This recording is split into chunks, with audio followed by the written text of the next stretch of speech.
So anyways, time to watch Avengers Endgame. Oh, actually, no, it's not, because now it's for my spoiler before review. Yeah, that's right. I had to film both of these back to back. Of course. I mean, I haven't seen the movie yet, but as happy as I was in my non-spoiler review, unfortunately, I have a really bad feeling that this movie might it might have been, there's two things that might have been spoiled for me. Might have been, and because I'm not sure, I won't know until I actually see the movie, and then I can confirm whether or not they're spoiled for me. And it's really quite unfortunate. So, spoiler, I haven't seen the movie yet, but I'm just saying, on the day of release, in one of the many YouTube videos I watched, one of the videos I watched had a premiere, so it was live, so it had that chat running next to the thing. I read it very quickly.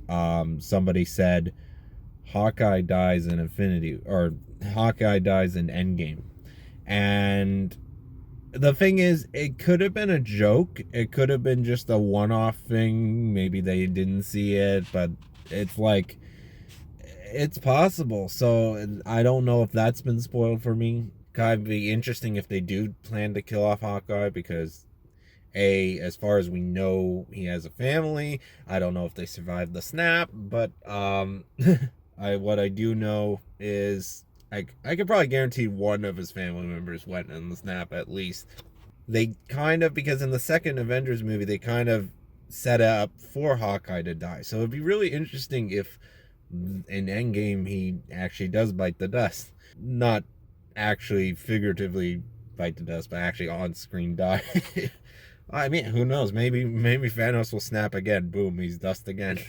Well, actually, it wasn't dust in the first place, but he'll be dusted then. The second thing that I'm still not sure, because in my back of my mind, I'm like, it could have been faked, but I'm not sure. I saw, because I was on Facebook, and there was a news article. This is the day after release. So I think it's Saturday morning, and there was an article about how I think Mark Ruffalo didn't know that Brie Larson, who plays, so the Hulk, who played, and then Brie Larson, who plays Captain Marvel, he didn't know they were in the same movie. And was it 13 going on 30, or some older like 90s or early 2000s film or whatever. And so I instinctively, because when a lot of articles, I don't really click on the articles, I look at the comments just to see what people react. So, and when I went to the comment section, one of the first things that appeared was a GIF, and it was a gift of what I can only describe as, I saw a face of Iron Man, so doing like a reaction thing, and then I saw Thanos uh, get dissolved into dust. And I have no idea if that's because the way the gift was, and it said at the bottom, it was like Endgame spoiler. Like, and so I'm really pissed off if that been spoiled for me, because I assume that would be the end of the movie. That would be the payoff of the heroes avenging everyone else by, turning Thanos to dust. But um I hope it was just either photoshopped or a well-made gift, because it looked like it could have been different images from the other films and then put together to make it look like it's Endgame. But I don't know. Really, with films, it's more of it should be interpreted like life.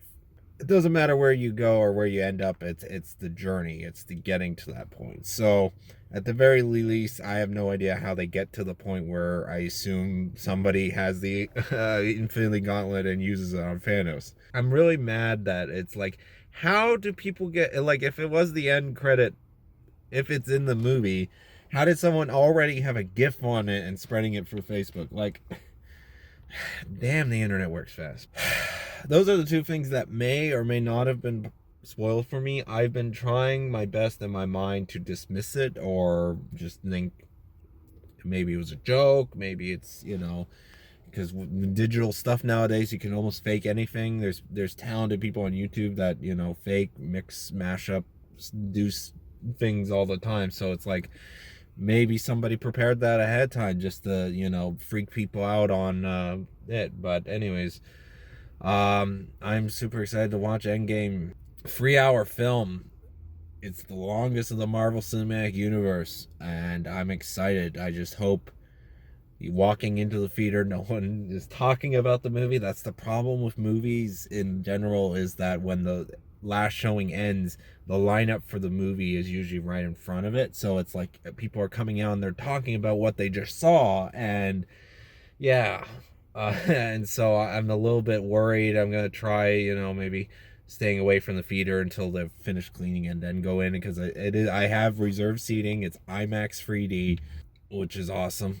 I can't wait. This movie and Infinity War were both shot entirely in IMAX, so in order to see everything that they filmed, you have to watch it in IMAX. If you watch AVX or D-Box or forget the other one, VIP, or the normal theater, there's black bars on the bottom and top of the screen for the entire film, so you're missing about 16% of the film.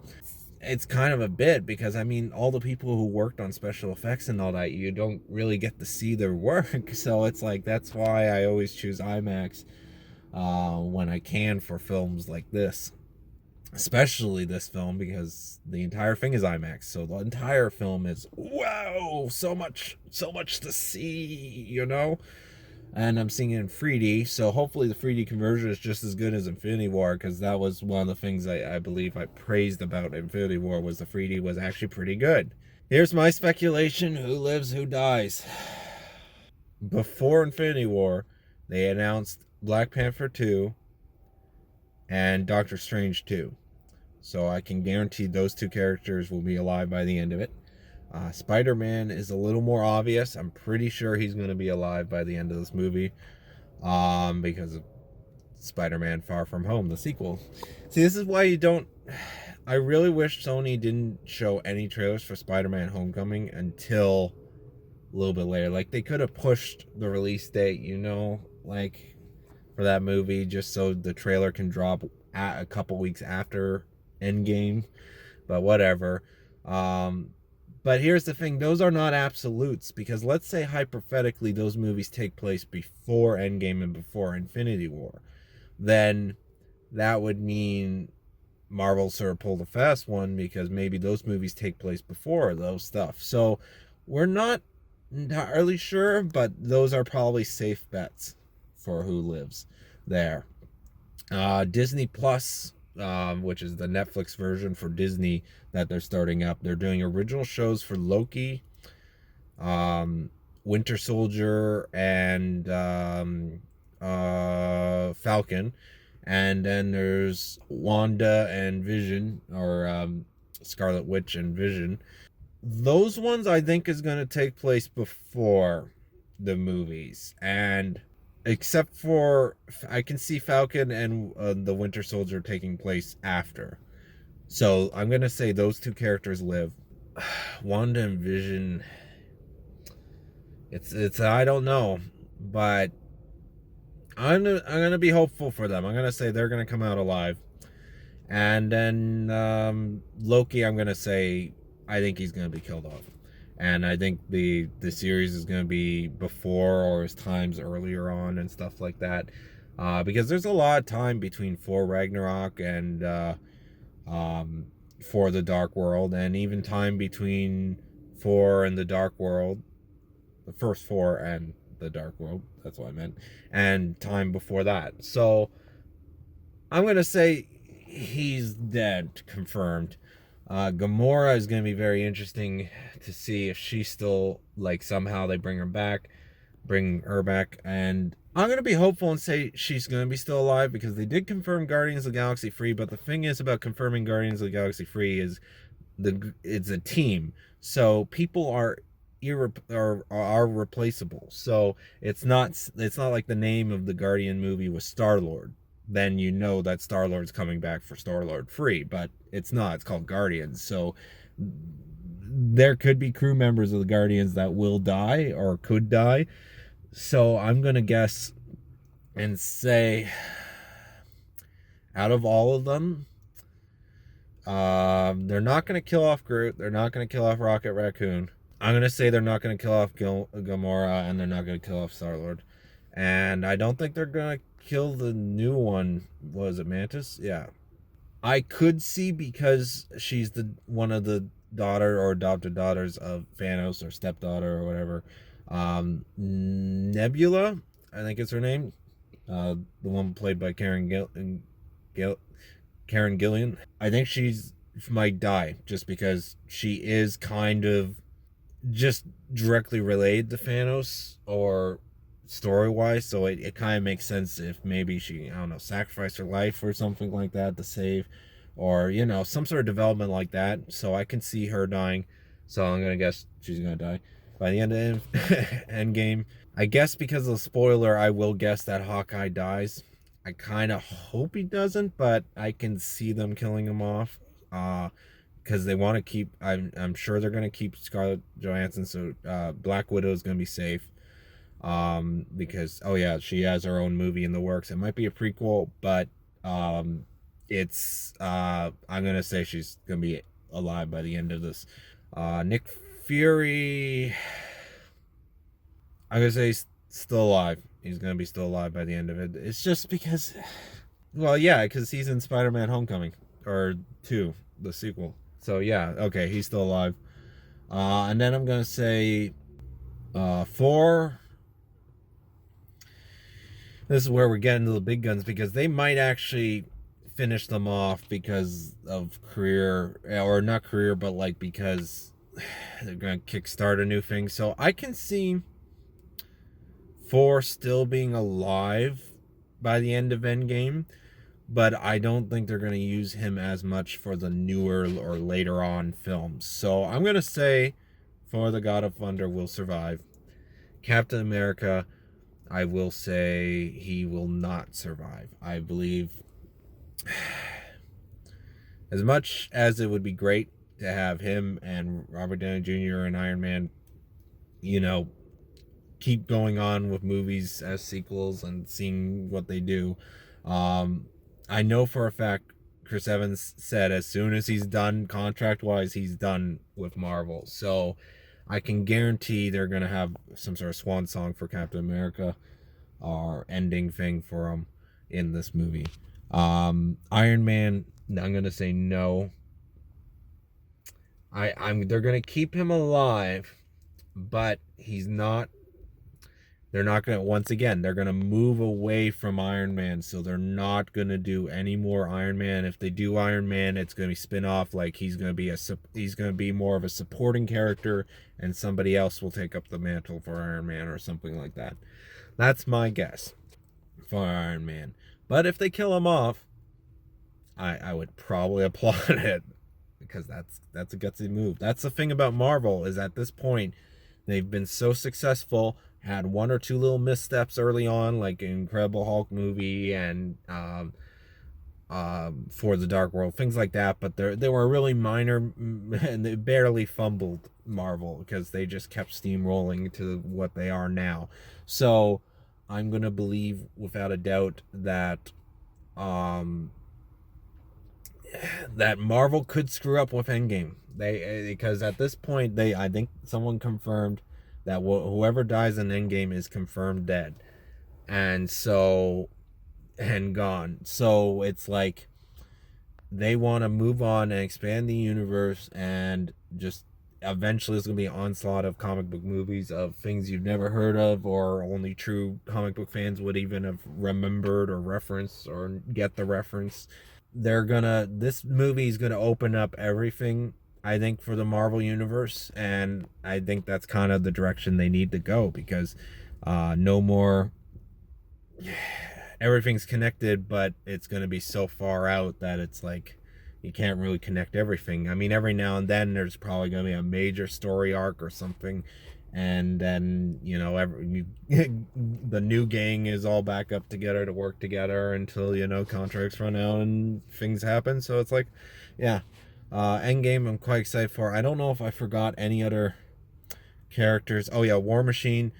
I'm gonna say he's still alive by the end of it.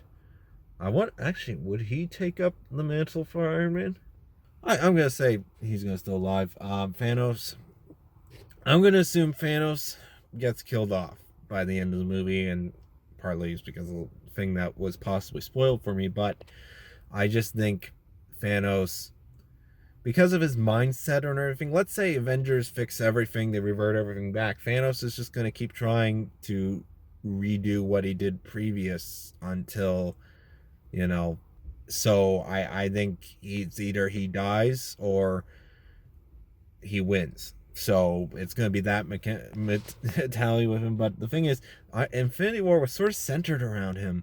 And even at the end credits, it said Thanos will return. So it's like, for this movie, is it going to turn around and be more centered around the heroes, and he's going to be the true. I mean, he was a villain in the last one movie, but like, is it going to be centered around him still as if he was the hero of the story? That's my question. And flashbacks and stuff. What I really want from the movie, and I don't think they're gonna do it. I kind of hope they do, but like, I want them to play with time a lot. I want the events of Infinity War with the, the time stone. I want them to, I don't know, to get it, go back in time, try to undo things, try to prepare. I want to see sort of redone scenes, but like, now they know what to do to fix it. And I would love a part of the movie to be that. Maybe even go back to certain events in the Marvel Cinematic Universe up to this point. Like, I don't know if they have to go all the way back to Iron Man, but like, it would be really cool if they did.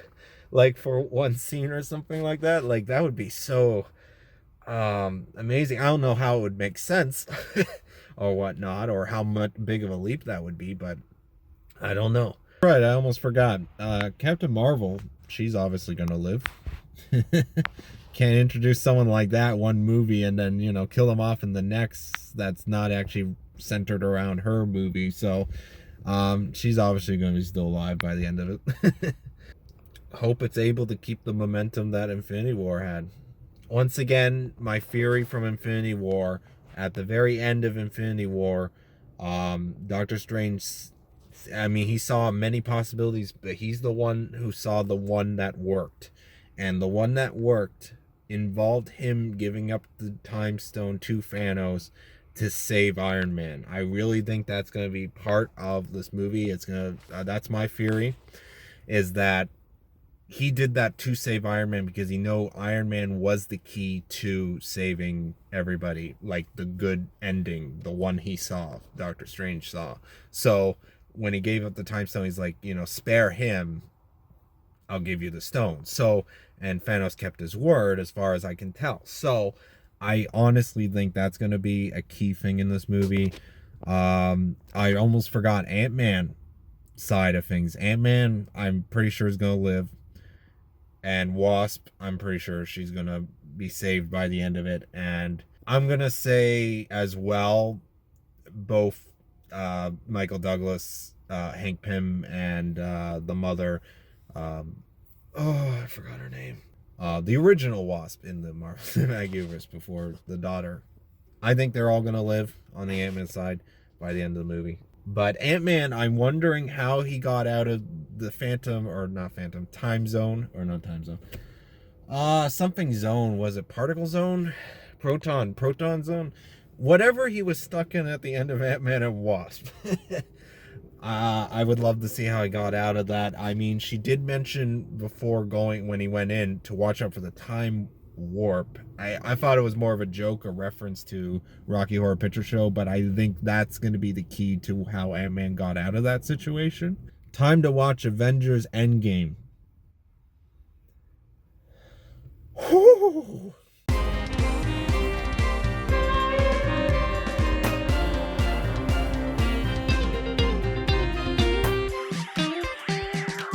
This is it. I've just watched Avengers Endgame. And yes, there was definitely some surprises. Let's get the elephant out of the room first of all. One of the spoilers I saw was correct, and Thanos does get dusted.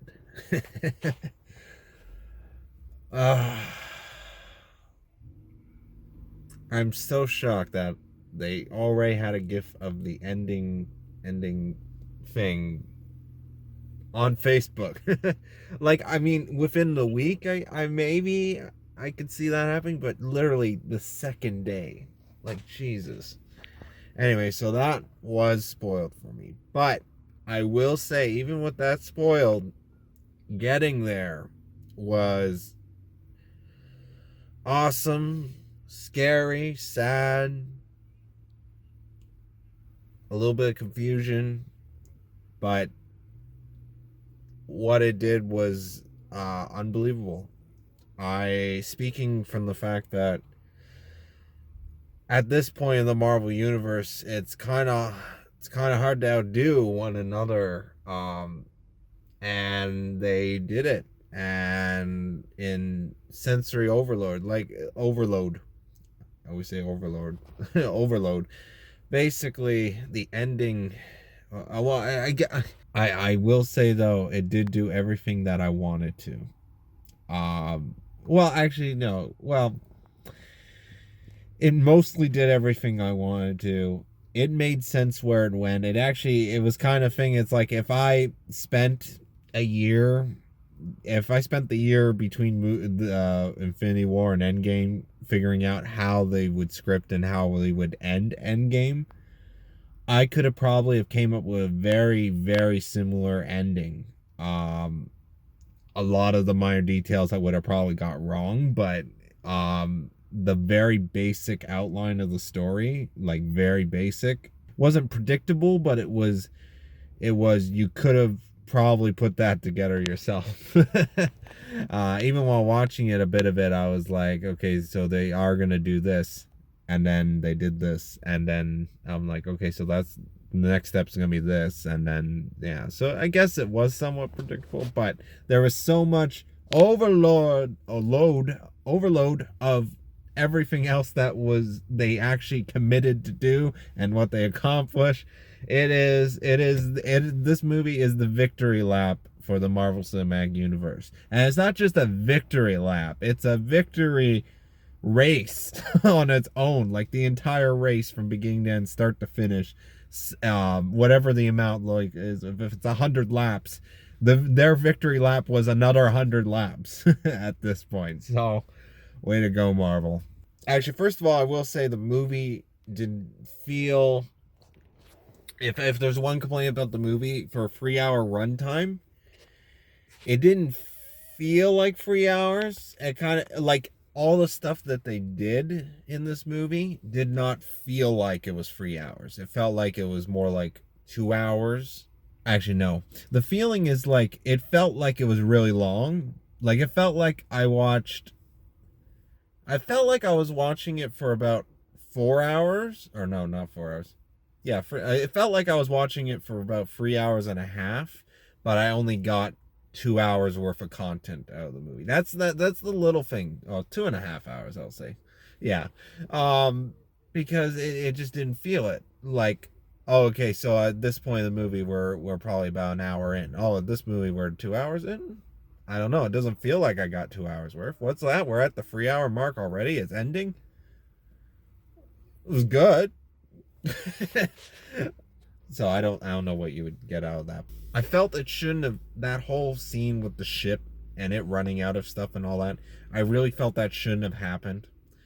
Like him recording the stuff, I can kind of get, but the ship should have made it all the way back to Earth. It didn't need that whole thing where Miss Marvel comes in and saves them back to fishing. I'm pretty sure with Titan and the entire planet, they were able to get salvage enough stuff to make that ship run all the way home, or at least to a new nearby planet. I mean, you got Nebula, and it's like you couldn't, you failed to get the ship anywhere.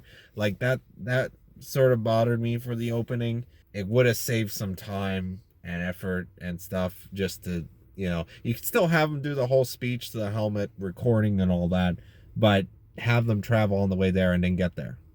Or even on their way there, that's when they run into Miss Marvel. I felt the ship being, out of juice and stranded, especially for the amount of days, 22 days, I think Iron Man said, or Tony Stark. So it's like, wow.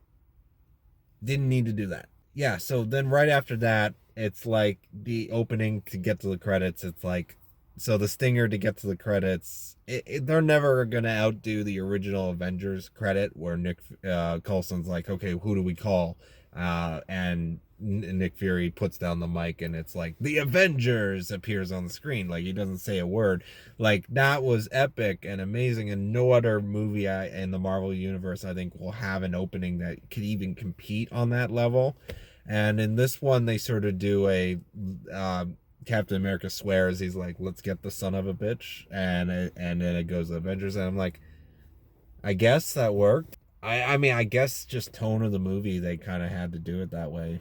But yeah, there was still an equal amount of humor and just the absurdity of situations. They really milk sort of that joke of, you know, I mean, they don't bluntly say, "Oh, this is absurd. This shouldn't be happening." It's not like that. It's more work and effort put into it, script wise, but it's just overall you get that sense of the situation is absurd, and that's where the comedy comes from.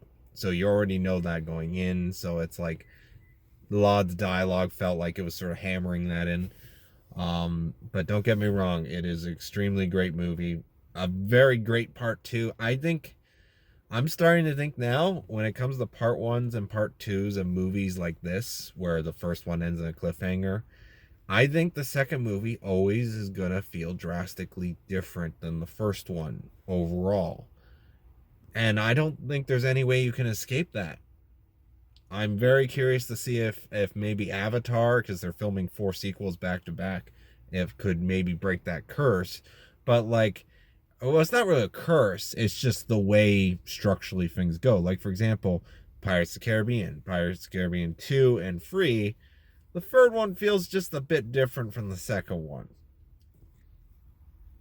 A lot different in certain aspects. And then it's like Kill Bill Volume 1 and Volume 2. Volume 1 had all the more mass killing act. I mean, basically that one scene. And then it's like Volume 2 was more talking. It was more dramatic in the sense of it's more story based dialogue, where the first bit was a little more get into it, a bit more action.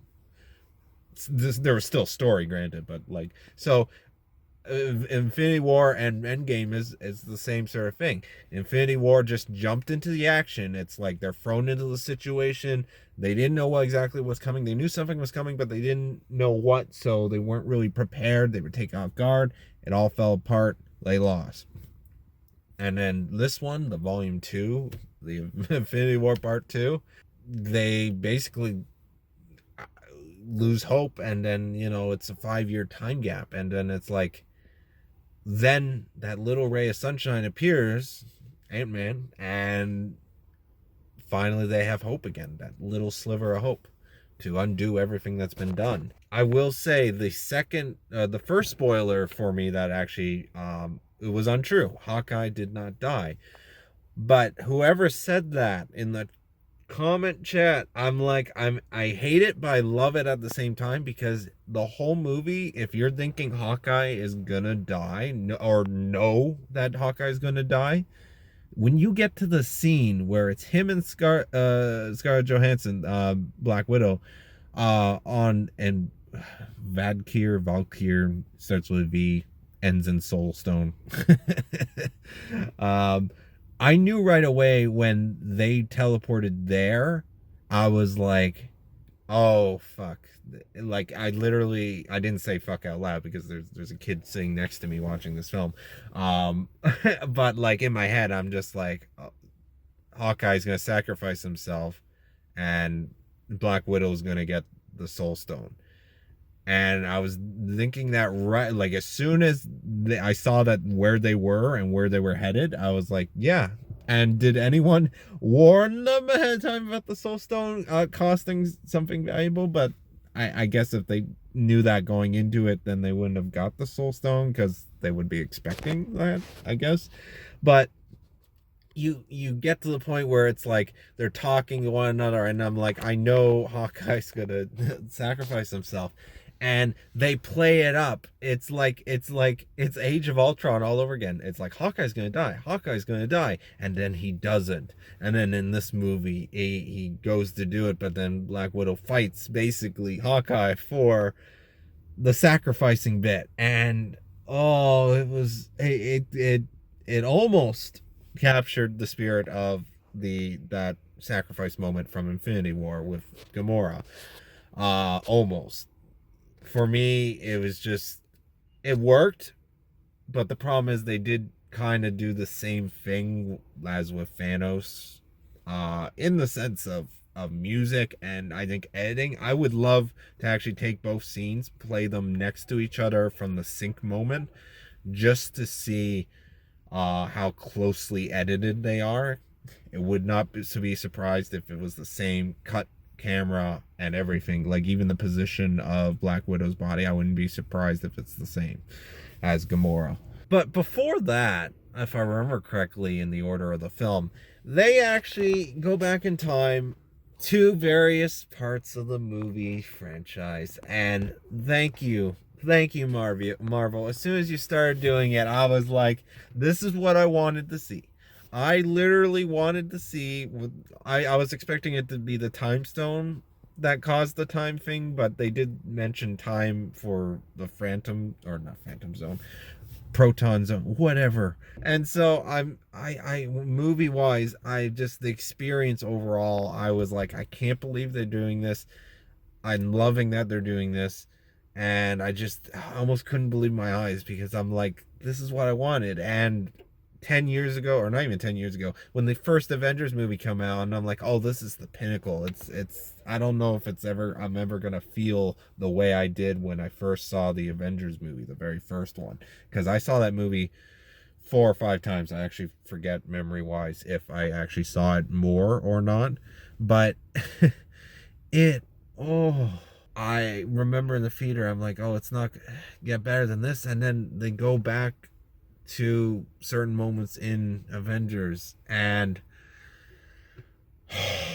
then they show more of what happened right after, and various things, and then you got characters from all over the franchise, the characters you thought you would never see again in the Marvel Cinematic Universe, you see, even if it's briefly for a moment. It works, continuity, everything made sense in the terms of what they did, and it just, it added to the world. So I still would have liked to see Captain America return the stones, like how he returned them perfectly so the timeline doesn't skew. I would have loved to see a little montage of that, but they didn't. Maybe there's an extended cut of this film. It was very funny when Spider-Man first appeared again, because I'm just imagining the whole time in like, Tom Holland, the actor, wasn't given really a script or anything. So he literally is looking around like, I don't know what the fuck is happening. I'm here. And you can actually kind of see that in his face, and it just works, I guess.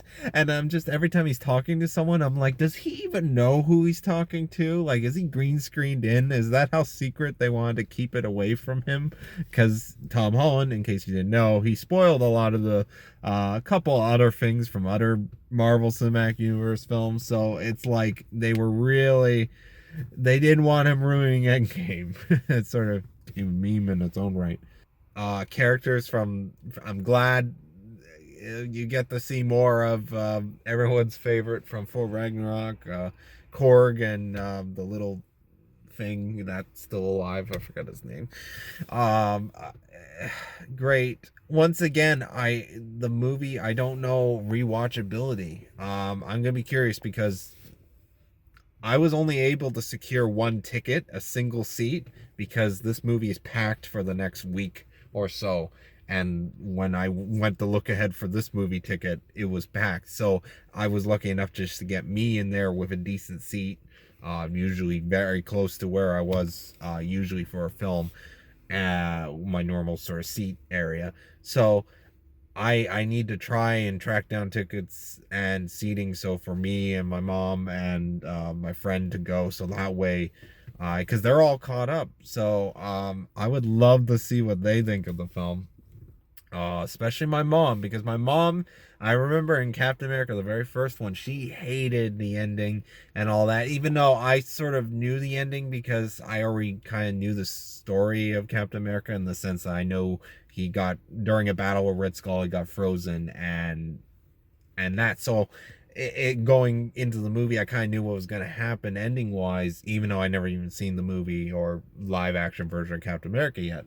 And so, um, it was amazing because my mom was, I think she's gonna just flip when she sees the ending of this movie, because in case you didn't know, Captain America is basically back. He's he basically goes back in time at the very end after returning the stones to spend his life with um, Peggy, and it's beautiful, beautiful way to end it. I will say though, designing of where the battles are and all that. I will say Infinity War, I think from start to finish looked nicer, set design and everything. For some reason this movie it didn't look as good. Like it looked a little more chaotic, which I think is a little more realistic given the situation of it, but yeah, it's absolutely um still a well done film. Victory lap, Marvel tenfold. I'm so happy they went back, and yeah, Loki's dead. He's never coming back. Oh, but wait, no, my mistake. Disney Plus. We're gonna get prequel of him. So that means Black Widow movie is gonna be a prequel. This movie sort of just confirms it with her death. Gamora, I'm a little bit confused because it was very simple to follow for the most part, but some of the stuff they do take a little leap with story wise or time wise or anything, and it makes me like, there's the rewatchability right there because I want to see if I can pick up on certain things, like for example when the battle, when all of a sudden Doctor Strange and everyone appears, I'm a little bit confused because I'm like, how did he get here? Was he just waiting for a certain moment before entering? But like, they got turned to dust. So where are they from? Are they from another timeline? And that's not originally them, or did somebody go back in time to do something about it? Or like, I'm a little like, it doesn't explain so it just sort of happens. So unless I missed something key, so I'm definitely gonna be seeing this movie at least one more time, maybe even a third viewing. But um, overall, it just, once again, 20 movies in, I don't. I'm not getting the same feeling as I did when I first saw the very first Avengers movie or even the first Iron Man. Um, but it's close. It's 75-80%, I would say. I have a feeling. I actually teared up for the first time. I actually teared up during a battle scene. For a couple reasons. First of all, when after the Iron Man snap. Spoilers. Iron Man. After that, it's like they play the music cue from the Avengers, and the Avengers in the Marvel Cinematic Universe overall soundtrack wise is pretty bland. Like 75% of it, the music is just generic, just enough to get through. There's very certain movies and stuff where there's moments where there's actually a really good soundtrack for. Like for example, I just watched Black Panther recently.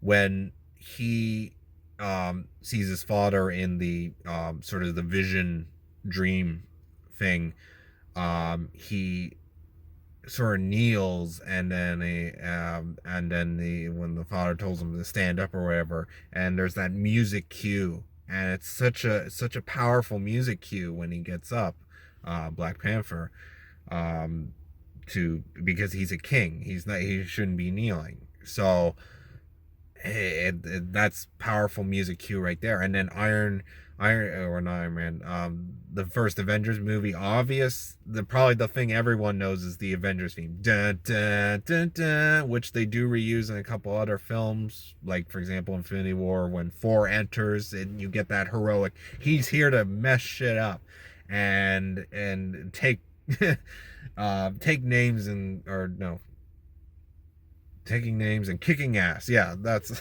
that's it. And so there's music moments like that throughout it.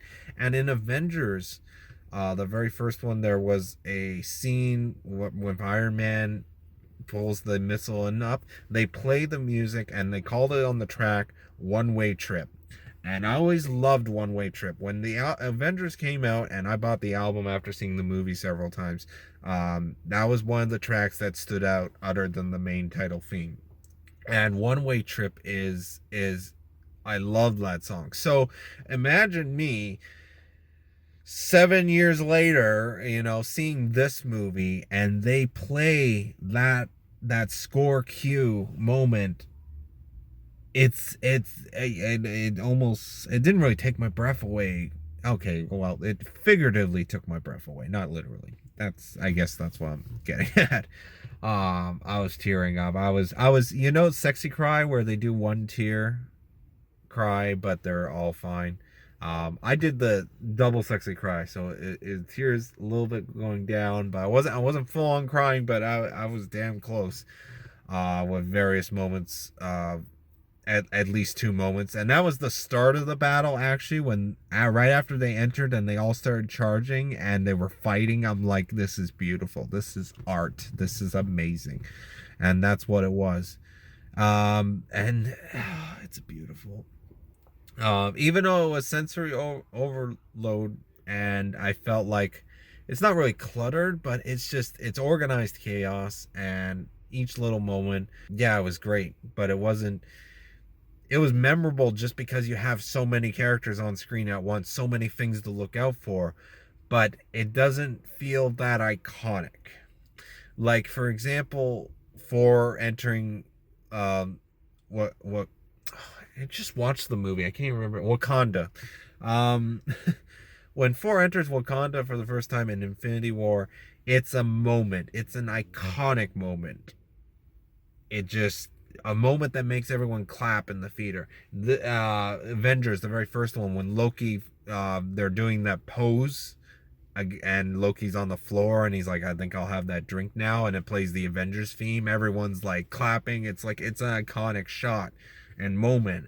And with this and certain battles, like for example the airport scene in Civil War, that's you'll always remember that from Civil War, the battle of them fighting one another. And it's like this, I remember it's a conflict. I remember everyone is fighting basically for the end game, and that's about it. There wasn't a particular moment I'm like, I absolutely remember. Like there's a couple moments where it's a couple key moments, like for example when Ant-Man squishes one of the bad guys that were in, one of the main bad guy generals of the Infinity War one. Like there was little moments like that, but nothing felt like totally iconic, except for there was one shot just before they started fighting, just before they arrived actually, where you see Captain America standing there and you see this whole army, and he's just about to, he's like the last one fighting. So don't know what's happening behind me, but uh it's such an iconic shot, and I'm like, I just kind of wish they had more shots like that where it just sort of soaked everything in very briefly and stuff like that. That was more memorable, like that. Like that was an awesome shot. Like I'll rewatch the entire movie again just to see that shot, of the approaching armies as Captain America just stands there. And the little things that they jump over, like for example, Captain America all of a sudden being able to use Thor's hammer in such a great, amazing OP way. Like that's a major spoiler, but like it was hinted at. Yeah, I get it, Age of Ultron and all that, but then there wasn't a moment of he's trying to use it, because I was like, okay, so Thor's trying to use his hammer. No, all of a sudden Captain America catches it, and it's like, I don't know. I love the reveal of it, but at the same time, I'm like, oh, okay, so he can just use the hammer now. Like, anything on Earth. Like there wasn't a little bit of a learning, like a little bit of stumble, like maybe he dropped it and then he picked it up, sort of thing, because he's never caught that hammer before. So it's like all of a sudden he's going from I can barely just move the hammer to I caught it instantly. Like I don't know. It's to me it's a little bit. I guess it would be fan service in the sense of battling because that's what you want to see. So, oh my God, Avengers Endgame. Absolutely see it. I mean, you know, anyone who's seen Avengers Infinity War has to see Endgame, so it's a given.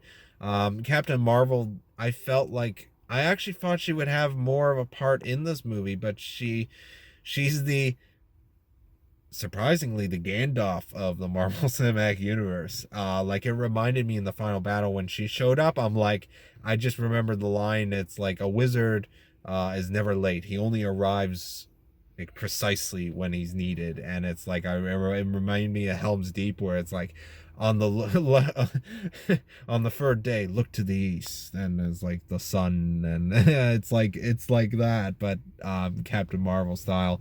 There was one little on the nose part that okay, so there was definitely one iconic shot that I totally forgot about during the battle. Um, the women of the Marvel Cinematic Universe shot. You know exactly what I'm like. It's a bit on the nose. And I don't give a shit. That scene was fucking awesome. And another rewatch. That's gonna be a YouTube clip moment, you know. That's gonna be a GIF. Actually, everything's gonna be a GIF. That movie's gonna be a GIF. I don't know what else to say. The end credits. Oh, I haven't even talked about IMAX or 3D yet. I'll get to that. Um, the end credits looked amazing in 3D. I gotta say, but the how to send off this franchise, you need a little bit of a montage thing. And when it started, I'm like, okay, this is kind of decent, but when the main Avenger, because they obviously you know what they're saving for last. I didn't clue in until it started happening. I'm like, that's me watching the end credits. It just keeps going, and then it's like, um, whoever designed the end credits there, amazing. I just wish they did that with every character. I kind of understand why they didn't do it with every character, but I just wish, you know, the final main cast, they did that for everyone because I think they all deserve it. But yes, part of a lot of this movie, I did not believe what I was seeing or anything. So it's it's the unbelievably, like at one point you got them in New York being attacked, and you got literally Captain America fighting Captain America, and Captain America thinks he's Loki, and actually, oh my God, I just remember timeline wise, something had to get screwed up because I mean Loki had got the cube again when Iron Man and Ant-Man failed to get the cube Infinity Stone. They had to go back even further in time to get it. And now that I'm thinking about it, it's like, okay, Captain America went back and restored the Infinity Stones, but something in the timeline had to screw up there. Because I think there's going to be consequences to Endgame. I honestly think if there's anything that they're going to do, because the Infinity Stones is always going to be there for from now on in the Marvel Cinematic Universe until somebody uses all the stones to destroy themselves, which I think they kind of should have done maybe at the end. But then again, you know, it cost Iron Man his life to do that. Which now that I'm thinking about it, I'm such an idiot for not putting all my chips down on Iron Man dying. I think I said, oh, he's going to hang around for a little bit, but it makes sense because I distinctly remember. Let's go back to the Infinity War review. Iron Man, I do see dying, and my reasoning for that is because, well, once again, third of the Iron Man, so there's going to be no more Iron Mans that we know of, and because he has such a major influence on the Spider-Man side of things,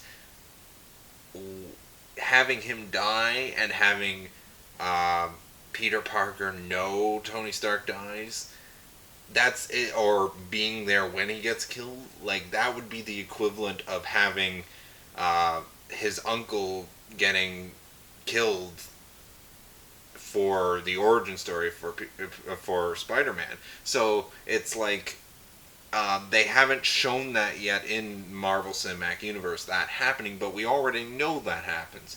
So by having two characters that we've seen interact together and be an important part of the franchise, I'm going to lean towards Iron Man dying because it would be a really great influence on Peter Parker's character and all that.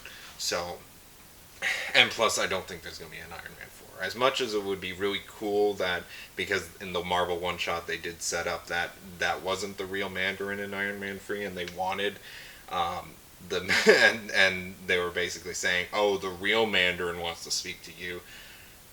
That would be the only reason to do an Iron Man 4, is to do the real Mandarin, which I think would be really cool. But I don't think that's going to happen. So I'm going to lean towards Iron Man dying in the fourth Avengers movie. And I think Captain America is going to die in the third movie. See what I mean? I'm pretty sure I said somewhere in the footage that Iron Man needs to die in front of Spider-Man because Spider-Man needs the mentor death scene. And because Uncle Ben's already passed at this point, I knew right away that they needed the mentor thing, and the only person who could fill that role is Robert Downey Jr. So I feel so bad for not rewatching my original reviews of Avengers before doing the review for this movie. Um, I'm sure there's some other prediction things I totally forgot to mention. Like there was one scene actually, Infinity War, I think I mentioned, I don't know if I mentioned it in my review, but I wanted to see the attack on Nova Corp because they had the purple stone. So I wanted to see the part where Thanos has no Infinity Stones, and he goes to get the first one at Nova Corp, which is like a major military sort of city almost, and like their military's famous sort of thing. I mean, you saw them in Guardians of the Galaxy and all that. Well, actually, most of them got wiped out.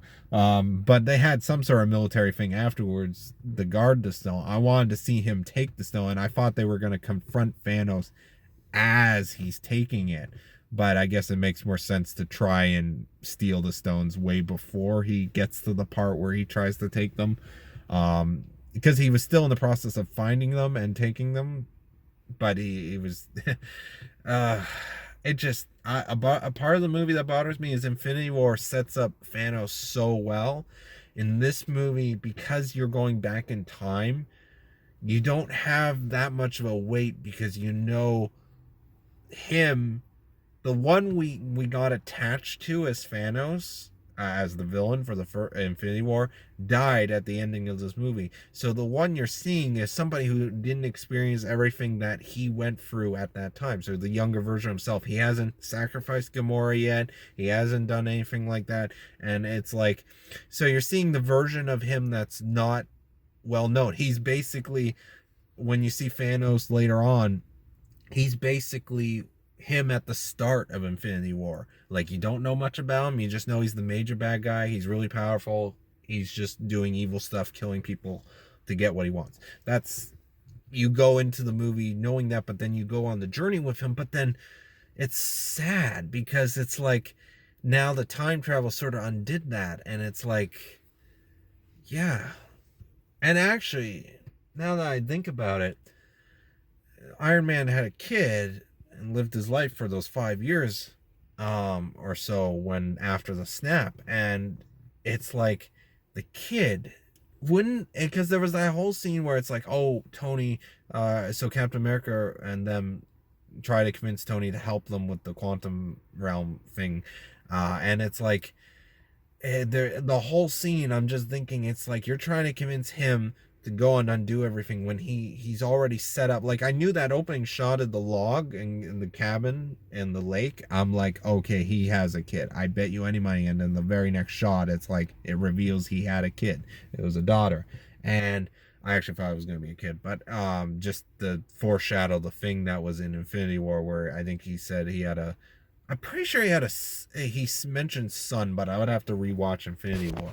So he does the that whole scene, I'm just thinking, it's like, are you really gonna make him choose between everyone else and then the child that he raised for 5 years, or well, 4 years? And it's like you're basically asking to undo that if I know normal time thing. But then now I'm starting to think, because they did sort of joke that's like, oh, it's not like Back to the Future, it's not going to be like that. And it's like, so there is a method to the time travel in this. It's just trying to pick up on all the rules, because now I'm thinking at the end, I'm like, okay, so if they undid the snap and all that, would the kid still be there?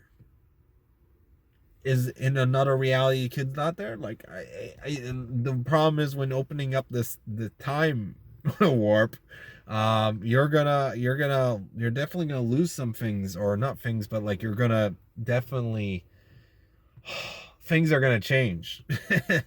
Better or worse. The Marvel Cinematic Universe is, what happens next is going to be very crucial, because it's like, do they try to set up some new characters, new little villain side things, like for example Doctor Strange sequel, Black Panther sequel, Spider-Man sequel? Are they just going to go their separate way now, and then maybe something gets revealed that's like a bigger arc story, and then have, no, I don't think they're going to do another 20 movies to get to this moment, because they made so much money with the last 3 or 5 movies that they made, that like, I really think they can just literally they can literally just do, they could literally, like, then set up the next sort of 10, like, I think they would do it in less time than 20 films. I think they're going to do maybe 10 arc films, something like that, set that up. Oh, they have to keep adding new superheroes, new versions of superheroes, stuff like that, because it's their own Marvel Cinematic Universe. They created something. Now they're gonna just let almost like moss grow, let the plants grow, see where it goes. And I think we're gonna stray even a little bit further from the comics, and maybe even do some original bad guys, original stories. But I think that's gonna be a lot further down the line. The Marvel Cinematic Universe, I can definitely see go on for the next 20 years, at least. The question is, which movie is going to fall flat? That's the wait and see, and someday it'll happen, because you can't always, like, for example, whatever the next Marvel film is, let's say it's Guardians of the Galaxy 3 is the next Marvel film, it's not going to make as much as this movie. I could be wrong. I could be absolutely wrong, but at some point, one movie's not going to make as much as the last. And it's not going to be a failure. I mean, if as long as it makes back its budget, I think it's good. But the streaming service, it should be very interesting, because TV shows have been sort of Marvel's weakest things. Like, for example, Agents of S.H.I.E.L.D. was, I'm still watching. I'm on the third season, but like, they started splitting up. There's so many Marvel shows now. There's Cloak and Dagger, spun off, The Runaways. There's the Gifted, I think, was another one. I don't know if that's related to the Marvel Cinematic Universe or just X-Men. But like, there's a couple other Marvel shows, and then on top of that, you got the Netflix shows, which all just been recently canceled within the last year or so, which I'm a little pissed off about that. Even though I've only seen the first season of Daredevil, want to see the rest. I just, yeah, Marvel, it's gonna be very interesting. I want to see a Loki series, but it definitely is gonna be a prequel at this point. The show for Red Scarlet and Vision, they confirmed it's Red Scarlet and Vision, so it's definitely gonna be a prequel. It's gonna be them before everything that goes wrong, and so Vision is definitely confirmed dead, judging from the movie. So it's like, now I'm trying to figure out, it's like, who's actually confirmed dead, and all I can think of is Free, maybe, because Gamora, the younger version of herself, is still there. She's not in love with Quill or anything like that. Or Star-Lord, and it's like, she doesn't have the experience that they went through with 1 and 2. So her version of the character is still dead. It's just now there's the younger version running around. So it's like, I mean, Star-Lord was looking for her at the end of it. So it's going to be very interesting to see where it goes. I'm very excited. Really, Guardians of the Galaxy 3 is really the only Marvel film next that I'm actually correction. I am excited for Doctor Strange 2 just because I love Doctor Strange 1 and I just really want to see where they go with it. But Guardians of the Galaxy 3 is on the top of my list for anticipated, and I'm super excited to watch it. There wasn't at the very end of the movie, the end credit scene, like end credit, there wasn't an mid credit scene, there was not an end credit scene. The very end credit sound low they played, I think it's the sound of Iron Man making the helmet. I think I could be mistaken, so I don't know if that's just sort of nostalgia that they played that or something, or maybe it's a very specific scene and I want to see where that sound's coming from, like what scene it's taken from, because it has to be, it can't just be a normal mechanic sound, it has to be a audio clip from another Marvel film. I'm gonna assume it's the first Iron Man, but I don't know. But yeah, Iron Man's death was sad, but it didn't really have me tearing up until the dock scene outside the cabin. You see everyone standing there. That made me tear up.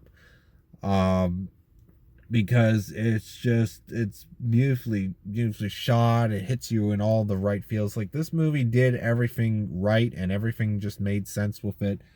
Yeah, I don't know what else to say about this film that maybe I forgot to say or whatnot.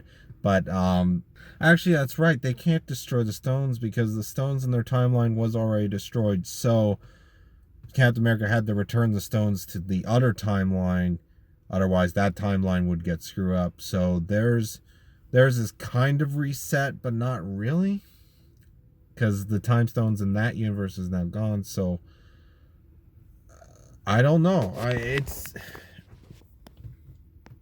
interesting to see what they do next. I wonder with the Walt Disney and Marvel Fox merger, is X-Men going to slowly be introduced in this? If I remember correctly, Agents of Shield, they kind of already did it, or introduced their version of it, but it wasn't under the name Mutants. So I just wonder if they're actually going to start getting X-Men characters. They showed a trailer for X-Men Phoenix before the movie, and I'm like, I'm not excited for that, really. I mean, I'm excited in the sense I love the X-Men franchise, but their movies have been hit and miss, and most of it miss at this point. I think they peaked with Days of Future Past, and even then, that was. I just got home. Uh, I totally forgot to mention Stan Lee's last cameo, live footage cameo. That's not, footage that he recorded for the film. That's what it was. And I will say, I don't think there was, because the cameo was actually well hidden, because it wasn't until right after the moment happened I was like, oh wait, no, that's Stan Lee. They actually kind of disguised it a bit, and that was really cool. I like that it happened quick, but his ending line, or his last line, and it's such a nice line for a last time line, and it's such a great message. It's a classic message, but it works so well. Probably my favorite scene of two characters who haven't really met before in the Marvel Cinematic Universe as gotta be Hulk and the Mystic one from the Doctor Strange, Tilda Swinton. I love that whole scene, that whole just how it went, and I loved how it showed what happened at New York. So she was helping defend the sanctum as the Shikari aliens were attacking. Forgot their name, how to pronounce it. Anyways, that's gotta be my favorite combination for the movie, of two characters communicating and two different worlds, and I loved it. It makes me want to go back and watch Doctor Strange, because I know for a fact when filming Doctor Strange there's no way that the actress was given the information that she already knows about Doctor Strange, and that he is the one to save everybody for Endgame. Like, that is but the funny thing is the way they did it, because not telling her made her act like she didn't know, as if she was playing along, that much more better. So it adds watchability to Doctor Strange, I felt, because even though I know time wise there's no way in hell that Marvel knew exactly and gave the information to her to act, that she knows but pretends not to know, sort of thing. And then you watch this movie, Endgame, and then you see her actually talking about stuff like she knows things. She knows certain things. She's seen the future, you know. She's like, oh, Doctor Strange, he's doing surgery, you know, several blocks away, you know. And it's like, wow. I love that. And that was probably my favorite. Yeah. Right there. And then they explained a bit of the timeline as well. That was actually also pretty cool. Yeah. I wouldn't mind investing in Disney Plus just to check out the shows, but the problem is I don't think I have time to check out that many Marvel shows. So, I want to know what you thought of Avengers Infinity War. Let me know in the comments below. Thank you very much for watching. I want you to have a nice day or night or whatever time you watch this. Have a nice whatever.